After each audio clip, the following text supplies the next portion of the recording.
عمرو بن رہی کا شام سے واپسی کا سمے آیا تو مندر کے بڑے پروہت سے بولا، سرکار، ہمارے پاس بہت بڑا خدا کا گھر ہے مگر اندر سے خالی ہے، 2 دروازے لگے ہیں، کئی بار اندر گیا ہوں، اندر کچھ بھی نہیں، پھر بھی باہر کھڑے ہزارہ لوگ اسے سجدہ ٹیک کے اپنی مانگیں مانگتے ہیں۔ تم ہم پہ ایک کرم کر سکتے ہو؟ وہ بولے، بول۔ یہ کہنے لگا، مجھے اپنے مندر کا ایک بڑا سا بت دے دیں، اسے میں اپنے کعبے میں لگاؤں گا۔ انہوں نے اسے ایک بدحیت سا سرخ عقیق کے پتھر کا انسانی شکل میں تراشا ہوا ٹکڑا دے دیا۔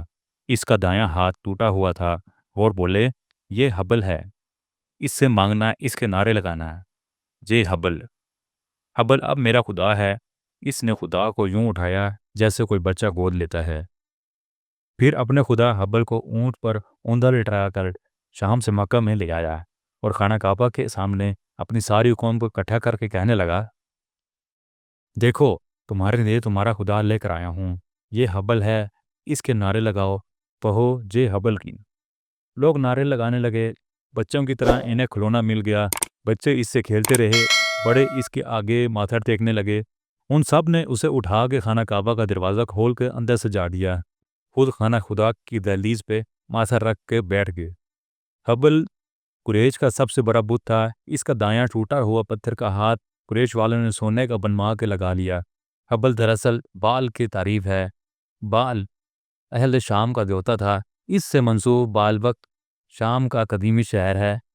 بال کے لغوی معنی قوت اور مجاد عطا کے لیے قرآن میں بال شوہر کے معنی میں استعمال ہوا ہے۔ حبل خاص خانہ کعبہ میں نصب تھا۔ ایک پروہت بھی انہیں مل گیا، وہ شاید کچھ عرصہ شام میں بت خانوں میں رہ کر بتوں کے نام سے لوگوں کو ڈرانے کے فن سے آگاہ تھا۔ بستی میں کوئی آفت آ جاتی تو وہ لوگوں کو حبل کی طرف متوجہ کر کے ڈرانے لگتا، کہیں لڑائی جھگڑا ہو جاتا، کہتا، آؤ ادھر، حبل فیصلہ کرے گا۔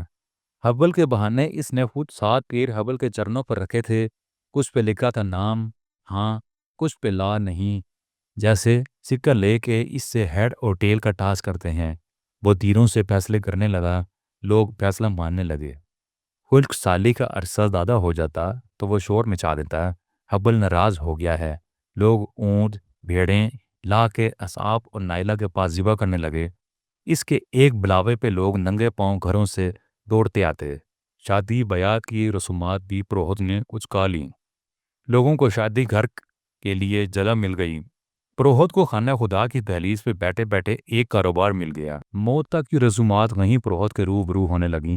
کسی شخص کو کاروبار کے لیے مکہ سے باہر جانا ہوتا تو مشورے کے لیے پروہت کے پاس پہنچ جاتا۔ پروہت ہر فیصلہ تیروں کے بنائے نشانوں سے کرتا، کوئی اس کے فیصلے کے آگے چون چرا نہ کرتا۔ دیکھا دیکھی دوسرے ملکوں کے سفر پہ نکلے لوگ بھی اپنی اپنی پسند کے خدا خرید لائے۔ تھوڑے ہی عرصے میں خدا کا گھر بتوں سے بھر گیا، ان کی تعداد 360 ہو گئی۔ زمین پہ گھومنے پھرنے کے لیے جتنے رخ ہو سکتے ہیں وہ 360 ہوتے ہیں۔ انہوں نے ہر رخ کے لیے ایک خدا رکھ لیا۔ ان کے خداؤں کی شکلیں جدا جدا تھیں، اکثر بھدے اور بد شکل خدا تھے، کچھ تراشیدہ ہوئے، کچھ بے ہنگم، نہ تراشیدہ، لکڑی کے بھی، پتھر کے بھی، ہڈی کے بھی، ہر شے کے خدا انہوں نے خدا کے گھر میں لا کے رکھ دیے۔ ان کے دیکھا دیکھی مکہ کے گردا گرد کی بستیوں والے بھی سوچ میں پڑ گئے کہ ہم کیوں پیچھے رہیں۔ جیسے بچپنے میں بچوں کو کھلونے جمع کرنے کا شوق ہوتا ہے، انسانی تمدن کے اس بچپنے کے دنوں میں سیانی عمر کے لوگوں نے بھی یہ شوق پال لیا۔ اوپر سے چڑھاؤں کی آمدنی الگ، پھر لوگوں کے کٹ کی وجہ سے منڈی کا سا سامان بن گیا، کاروبار میں بڑھاوا آتا۔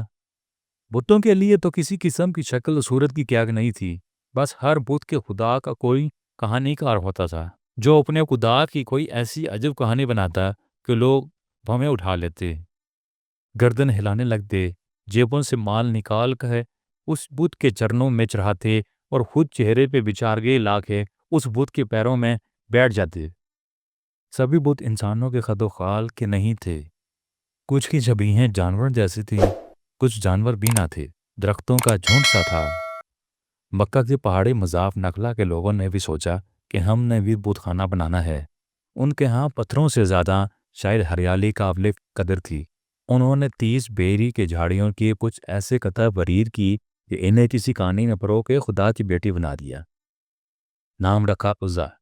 ذرا آگے تھی خوشحال پہاڑی بستی طائف والے کیسے کسی دیوی کے بغیر رہتے۔ انہوں نے ایک مربع اس پہ پہنچا کیا، اوپر ایک مافوق الفطرت سا مکان بنا کے اعلان کروا دیا، خدا کی بڑی بیٹی لات ادھر رہنے آ گئی ہے، آؤ تم لوگ بھی آ کے اس سے ملو اور دنوں کی مراد پاؤ۔ لوگ ادھر بھاگنے لگے، ادھر بھی میلہ لگنے لگا۔ لات کا ایک مجاور جاتریوں کو ستو پلایا کرتا تھا مگر مر گیا تو اس کا بھی بت بنا کے پوجا جانے لگا۔ وہیں لات کے پاس اس کا نام تھا الات۔ طائف کے بنو ثقیف لات اور الات کی پوجا کرتے، قریش لات اور عزا کی قسمیں کھاتے۔ مکہ سے بحر احمر کی طرف ساحل سمندر پر قدیز کے مقام پہ منات کی جگہ بن گئی۔ خدا کی تیسری بیٹی منات کا بھی ورود کر لیا گیا۔ یثرب کے اوس اور خزرج کے علاوہ کرب و جوار کے کئی قبائل منات کی منتیں کرنے لگے۔ خانہ کعبہ کے حبل اور کرب و جوار کی 3 بیٹیوں کے علاوہ پورے عرب میں پھر بتوں کی بہتات ہو گئی۔ ہر خاندان، ہر قبیلے نے سوچا کیوں نہ وہ اپنا خاص بت بنا کے رکھیں جو کسی اور کا نہ ہو۔ سفر پہ ہر شخص جیب میں اپنا ذاتی خدا رکھ کے چلنے پھرنے لگا۔ بڑے بڑے بت خانے پھلتے پھولتے گئے۔